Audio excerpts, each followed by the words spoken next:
2 देखिए, कह रहा है कि क्रमशः 6 सेंटीमीटर, 8 सेंटीमीटर और 10 सेंटीमीटर त्रिज्या वाले धातु के 3 ठोस गोले को पिघलाकर एक बड़ा ठोस गोला बनाया जाता है। जैसे फिगर में देख रहे हैं ना, इन तीनों को पिघलाकर एक ये बड़ा ठोस गोला बनाया गया है। तो इस बड़े ठोस गोले की त्रिज्या ज्ञात करनी है। तो देखिए इसकी त्रिज्या हम लोग r मान लेंगे, ठीक है। और बाकी तीनों की तो त्रिज्या दी हुई ना, तो इसकी त्रिज्या है आपके पास 6 सेंटीमीटर। अच्छा, दूसरे वाले की त्रिज्या है 8 सेंटीमीटर और तीसरी की त्रिज्या है 10 सेंटीमीटर, ठीक है। तो लिखेंगे कि माना बड़े गोले की त्रिज्या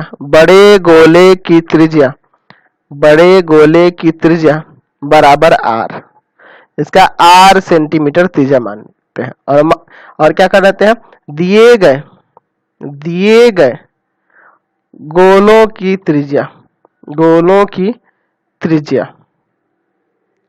कर देते हैं, दिए गए गोलों की त्रिज्याएं, ठीक है।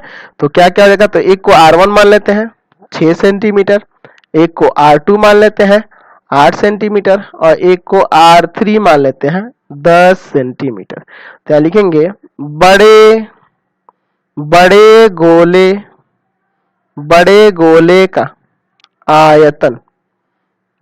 गोले का आयतन किसके बराबर होगा, तो इन तीनों के आयतन के योग के बराबर। ऐसा क्यों, क्योंकि तीनों को पिघलाकर नहीं बड़ा गोला बनाया जा रहा है, यानी कि तीनों के आयतन का योग इसके बराबर हो जाएगा। तो पहले वाले का आयतन क्या हो जाएगा, 4/3 पाई r1 का क्यूब, क्योंकि इसकी त्रिज्या r1 है। चलिए फिर 4/3 पाई r2 का क्यूब, क्योंकि इसकी त्रिज्या r2 है ना। और तीसरे के लिए फॉर्मूला आ जाएगा 4/3 पाई r3 का क्यूब। चलिए बड़े गोले का आयतन का फॉर्मूला लगा दीजिए 4/3 पाई r क्यूब, क्योंकि इसकी त्रिज्या r है और इधर से कॉमन कर लीजिए ना 4/3 पाई, तो यहाँ हो जाएगा r1 का क्यूब, r2 का क्यूब और प्लस में r3 का क्यूब। चलिए यहाँ से 4/3 पाई काट देंगे।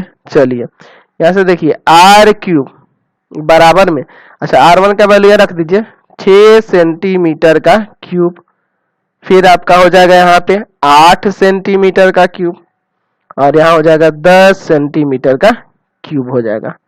चलिए r क्यूब बराबर 6 का क्यूब होता है 216, ठीक, 8 का क्यूब होगा 512 सेंटीमीटर क्यूब और इसका हो जाएगा 1000 सेंटीमीटर क्यूब।